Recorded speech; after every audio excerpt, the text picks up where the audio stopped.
Sometime between the shootings at Columbine in 1999 and at a Tucson supermarket with Gabby Giffords in early 2011, Americans stopped uttering the pieties about never again. Now we are heartsick, but somehow never completely surprised when we hear the latest gruesome news bulletins from a movie theater in Aurora or a quiet elementary school in Newtown.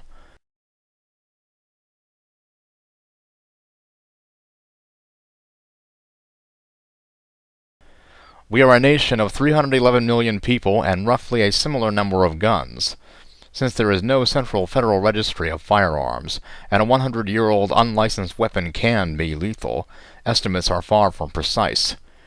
What we do know for certain is that there are almost as many legal places to buy guns, 130,000 registered dealers, as gasoline stations, 144,000. Through the end of November, the FBI conducted nearly 17 million background checks of prospective gun owners this year.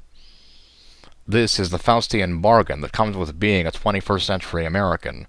We are a nation of both stubborn individualism and lethal gun violence. These two characteristics are entwined in our national psyche, and, as much as I weep over the dead children at Sandy Hook Elementary School, I sadly know that nothing will change in my lifetime.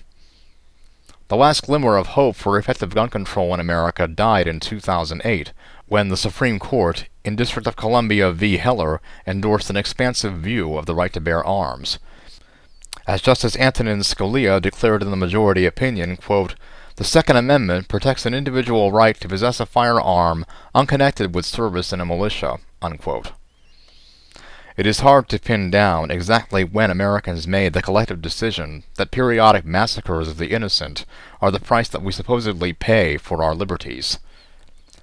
Maybe it dates back to the late 19th century, when Americans in peaceful communities embraced the myth of the Wild West and the gunslinger.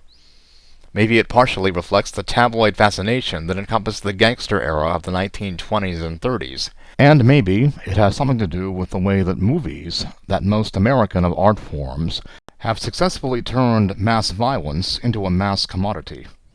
Politics have also played a role as well. As Jill Lepore pointed out in a New Yorker article earlier this year, the National Rifle Association only embarked on its modern crusade against virtually all gun legislation around 1970. Fully entering the political arena with its endorsement of Ronald Reagan for president in 1980, the NRA emerged as a key player in the conservative coalition that came to dominate the Republican Party.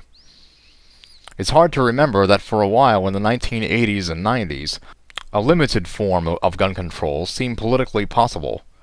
Reagan's press secretary, James Brady, badly wounded in the John Hinckley assassination attempt on Reagan, became a courageous Republican symbol for sensible regulation of the most lethal weaponry. But then, too many on Capitol Hill, Democrats as well as Republicans, grew fearful in the face of the frenzied opposition from the NRA. And following the 2008 Heller decision, it seemed the height of folly for legislators to take on gun control, since the Supreme Court had so narrowed the framework for permissible regulation. As a result, even though the Aurora shootings took place in a swing state during an election year, President Obama and the Democrats never even raised the possibility of new federal legislation at the time. This should not be portrayed in cartoonish terms as a story of the white hats, liberals with a visceral hatred of guns, versus the black hats, hunters and other Americans who enjoy owning firearms. There was an element of cultural superiority to the urban liberal disdain for gun ownership, just as there was a self-destructive stubbornness to conservative opposition to all forms of regulation. The result is an America that no sane person of any political persuasion could have possibly wished for. Who in their right mind wants to live in a country where maybe twice a year a crazed individual guns down dozens of people in schools and theaters? There is no plausible remedy, since we are neither going to disarm Americans, nor are we going to pass out guns to elementary school teachers as a just-in-case precaution. All we can do is mourn, and mourn again, and think of the young children who died only because they went to school giggling over silly things and dreaming of recess. Such is the American way of life, and, sadly, death.